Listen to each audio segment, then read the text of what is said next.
Hey everybody, it's the Doctor here with Typical Manga Fan, and today we're going to be going over Bleach, chapter 635, Hooded Enigma. And we open with the Gluttony Girl. They just kind of bemoaning the fact that Basby got his ass handed to him. And after all that stuff he said about fighting me one-on-one, you know, you walk. Ah, well. And it's like, she's pretty much down too. It's like, because he's pretty much taking her out. He's like, it's not like I'm one to talk. She and the zombie girl are both down. It's like, pity, we couldn't even put a scratch on you. Were they really that stupid to attack him head on? Well, if they were, then they've just been rendered pointless until Orihime arrives. I'm saying this thing though. Is this what it's leading to? Like, oh, they're fighting? Because I'm just thinking to myself, what was the point of all that betrayal? I mean, I get it was Basby, right? But ultimately, what was the point in having them be part of this betray? Like, oh, we're turning against you a Bach, only to get beaten in off screen, actually. Yeah, not even we don't even know what happened to the zombie girl. Yeah, how did she die? Yeah, or at least get taken out at least. And Yoak just pointed out last, I thought you'd never shut up. Now then, back to Manep. Okay, I mean, I'm saying he just blew a hole in Gluttony Girl, but how do you beat the zombie one who can bleed to death she's already dead, so Non-bloody injuries? I don't know. See, that's the thing. How did they get beat? That's the thing. I was asking myself. Did Yua block? It's just because it's Yua Bach, so it's just he commands them to die, so they die. I mean, I just kind of feel like it's a wasted potential that could have happened here. They could have actually done something. But I never liked these characters. They were never going to join the Shinigami. Okay. Yep. They were mass murdering psychopaths who love to kill people. And granted, Joel Society does have a couple of those, but only they're the minority. Yeah, but the thing is, though, they're not. Kenpachi only did it with people who were not with Society. He killed the captain, but that was a legitimate duel that everyone agreed upon. Blah blah blah blah. And Kurosuchi, he did it for science. Yeah, I mean, and giggles. But even he didn't actually. But he was never officially considered an enemy. He did stuff in secret. When he would put bombs in his own people, that would never go out. No one would know about that. But these girls are openly enemies of Soul Society who killed millions of Shinigami. It's it's even worse than Orochimaru getting a free pass, you know? Yeah, because at least you could say he contributed in some way. Yeah, they were never going to join Shinigami. It wouldn't be right if they were. It just wouldn't be right because they would have to pay for everything they've done. Yep. Anyway, moving along with this right now, we have Hauswald, such a cruel, callous power, isn't it, Your Majesty? Being able to see into the future. Bull. Let's see here. And then we pass over to El Thor, who's apparently found nobody to fight. And he's pissed at everybody else at all. Because apparently they told him where to go. Thor seems lost. No wonder why he's not in Captain America's Civil War. But remember, I have bad news to break to you. That's not really Thor. It's a knockoff. Actually, not to spoil anything, but in the comics there's also a knockoff of Thor too. His name is Ragnarok. Really? Yeah. In that case, he shall now be known as Ragnarok because we're not going to bother remembering his real name anyway. Yeah, Ragnarok. Let's call him Ragnarok. Wait, not even Ragnarok. We'll call him Raggy. Yeah, Raggy. Okay, Raggy. Anyway, after we leave Raggy, Ichigo and his gang are pretty much just lost track of Grimjo. And the other, I forget which one this guy is, the overdose guy. Yeah, it's Askin. Okay. Yep. Like I said, they're just kind of complaining about this. Now they've got to. Oh god, I just realized they're going to split up. This will not end well. Let's split up, gang. I mean, seriously, it ends badly on Scooby-Doo. Do you think this is going to be any better here? I don't understand. Why the hell they split? They always split up. They always do that. Maybe because Kubo can't make them team up on one guy, otherwise they'd win too quickly. Like I said, and this guy, he's actually taking a little coffee break, all while Grimjo's coming up behind him. Yeah, but then he releases this little ball of poison, right? Yeah, but apparently it's also from the coffee, I presume. Yeah. So he hits it with Grimjo, and Grimjo can't move. That was lame. So this is what we've been waiting for. Okay. Well, I mean, I don't think Grimjaw's down for the count. I think it's one of those here's the thing. I think it's gonna be one of those things where, that works only on Shinigami. I'm in a Rankara, so Yeah. Whatever. And we move on to Hisagi, which I know you'll have a bit to say here, but they're basically the the Soul Reaper fodder, basically. Like they're apparently, I'm not sure if it's Hisagi speaking or somebody else is, but apparently like the other guys, their forces are spreading themselves too thin, and their individual physical strength starting to fluctuate depending on their ability to adapt to the spirit power from Warwelt. That's definitely the Quincy, because only they know it's called Warwelt. Well, they just say Spirit King's castle in the Oh dialogue. yeah, right now. Wait, no, it's the Quincy guy talking. Yeah. Oh, the sniper one. Yeah, because he's criticizing their tactics about spreading too thin, and then how like they see he says, which means there'll be some among the group who will fall behind, and then I get them basically. Yep. And then Hisagi gets Yamsa'd. Yeah, but yeah, I mean, if you look at the context of the talk, it's actually one guy talking. He's talking like a predator's picking off from the herd. Yeah, exactly. Yeah, it's all by one guy, so it's definitely the Quincy. Anyway, and then kind of related to our earlier discussion, we come up across Kenpachi and Kuratsuchi. Yeah. And they're out against a hooded guy who makes things twist around. Yeah. So Kenpachi tries to attack him first. Mayuri Kuratsuchi. Kuratsuchi. Kuratsuchi's like, no, wait, don't attack him. But by that time, no, wait, stop, don't do it. You'll get killed. Yeah. I do like the little dialogue. He's like, the hell is that thing? Was that actually a question, or were you just talking to yourself? Because if it was a latter and this is a common occurrence, then I'm just going to ignore you from now on. Yeah, so Kenpachi's arm got twisted, but he, being Kenpachi, he doesn't really care. Yeah. And it turns out he was actually able to slice the head of this, what's his name, Pesca? Don't know. What was it name? It's like P. It's just a P. I think Raggy said it earlier. Yeah, whatever. His Quincy C had a coat. Pernita? Yeah. I think so. He's like a really long name though. But anyway, everyone knows what we're talking about. So he gets cut in the head, but he starts like exploding or like expanding. I don't know. Pulsating there, yeah. Yeah, and then so then Kenpachi and was wondering what the hell's happening, while Kuratsuchi's like getting really into it because it's like, oh my gosh, this is something new going on here. I haven't seen this before. I'm not gonna lie, though, I kind of like this whole team up because Mayuri and Kenpachi are the only two Shinigami that actually like are confident when they fight against the Quincy's. Like, like Mayuri is never in the point where he's like, oh my gosh, it's the Quincy. He's like, nope, it's all under my plan. And Kenpachi's like, Kenpachi. So these two team up will probably, I mean, they're not gonna dominate against this guy because this guy's obviously very powerful. But I think these two it's gonna be an interesting combination. I'll just say that. Okay, yeah. So it's like when Sanji and Zoro have to team up, basically. Yeah, but I don't know. The fillers kind of desensitized me to that. Okay, so I think I have one big problem in this thing. Go for it. We spoke. Okay, so yesterday I was watching a One Piece fight airing on Toonami, and it was the fight between Rob, Luffy, and Luffy. Okay. And I was thinking to myself, this is a good fight. And why did I say it was a good fight? Because they weren't doing just special attacks. They were fighting by, they were exchanging blows. They were brawling. Well, yeah. He was blocking, moving, avoiding, punching. Some of them got hit. Some of them landed. Some of them didn't. But and then occasionally they would have special attacks, which usually, sometimes one would miss, but sometimes others wouldn't. And you could still see it's an entertaining fight because they're exchanging blows. I mean, you said yourself, like, the One Piece podcast said that it was just like sometimes in the manga it was like 8 pages of just Texas fighting, right? Yeah, I can't remember if it's like 8 pages or 8 panels, but either way, it's like a length of time with like just combat, just duking it out. It's pure combat. They were literally exchanging blows, but you could still tell who was dominating because it was Luffy, because his attacks were landing more hits, and his more of his special attacks were landing hits too. But Luffy wasn't always down every single time. He would get up, and he would get injured, but he would try to do something else. Plus, he has a defensive advantage. Yeah. But the fact is, that fight was entertaining because even though you knew who was dominating, it was stuff happened, stuff that oh my God, is he gonna dodge that? No, he did. Yes, he did. Didn't. I mean, no, he didn't. Yes, he did. It's just that confusing. Yeah, but the problem with the Bleach fights is that they're just standing there and exchanging one attack, each of them. But it's not even a normal attack. It's usually a special attack, like a Shikai or Bankai ability. Yep. And they would just it's basically like eeny, meeny, miny, mo. It's like whoever uses their special attack, biggest attack first loses.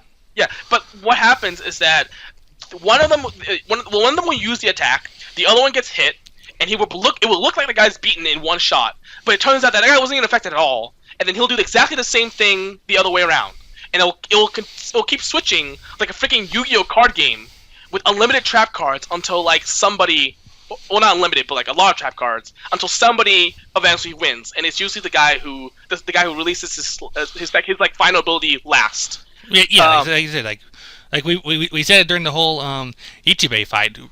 The moment his Bankai came out, he lost. Yeah, because if you Bach used his Bankai, or well, not his Bankai, well, his equivalent. His final ability first, then we know who'd win. But also we also know that if Ichigo has to beat him, so that too. But I was thinking to myself, it's not Bleach hasn't always done this. Bleach did. If you look at the Byakuya versus Ichigo fight, it was actually a good fight because they were exchanging blows. They were Ichigo was deflecting all Byakuya's initial attacks, but Byakuya got some in. Ichigo got some cuts in on Byakuya. They were fighting it out, but you knew who was dominating. It was Byakuya because Byakuya has so much more experience than Ichigo, and eventually he did win. If it wasn't for Ichigo's in hollow, Byakuya had him on the ropes. So in a fight that was really entertaining, you could still clearly see who was the winner. Yeah, and the big attacks were like the grand finale.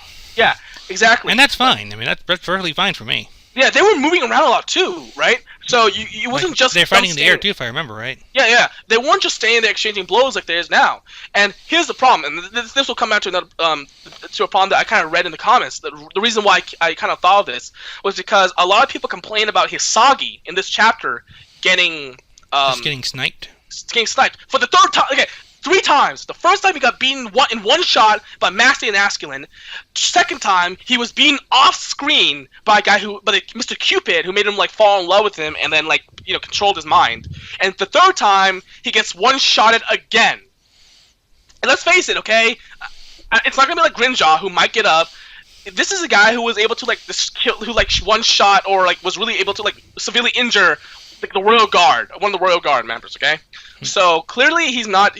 I mean, I don't think Hisagi is going to be able to withstand that any better than the Royal Guard, right?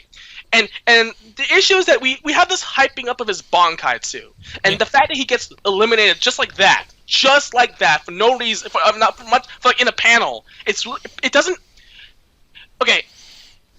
There's a lot of people defend this, where it says, "Oh, they're doing this to show that the Quincy's are very powerful, and that them being overpowered is a good thing." Well, first off, not so overpowered that it makes I think you were saying before, not so overpowered that it looks like the good guys can't beat them except there's some monumental ass pull. See, exactly. That's to repeat what I said earlier was they're so overpowered that the only way the good guys can win is win through a Deus Ex Machina. It does feel like an asshole. It doesn't feel like they're making a tactic, or you could see them slowly fighting it off and then maybe winning in the end. It's just them somehow ass pulling it out, like Rukia, like Byakuya saving Rukia, right? Yep. And it's just wow, that came out of nowhere. It's kind of bullshit. And they even said first off, overpowered. I mean, the term overpowered means too much. Okay. Yes. I get that you want to have a very powerful enemy that is a threat. I get that, but if you cannot do it in exchange in exchange of demeaning the heroes, because you got to at least give the heroes a fighting chance. Again, Byakuya looked like he was so powerful. I didn't know who was gonna beat him. When I was watching Bleach, I was like, "Holy shit, this guy's so powerful!" Mm-hmm. But Ichigo didn't just. I mean, he got beaten the first time. But when he finally faced Byakuya, he was able to stand on his own 2 feet and fight him. Yeah. Though that said, he did win that with Deus Ex Machina.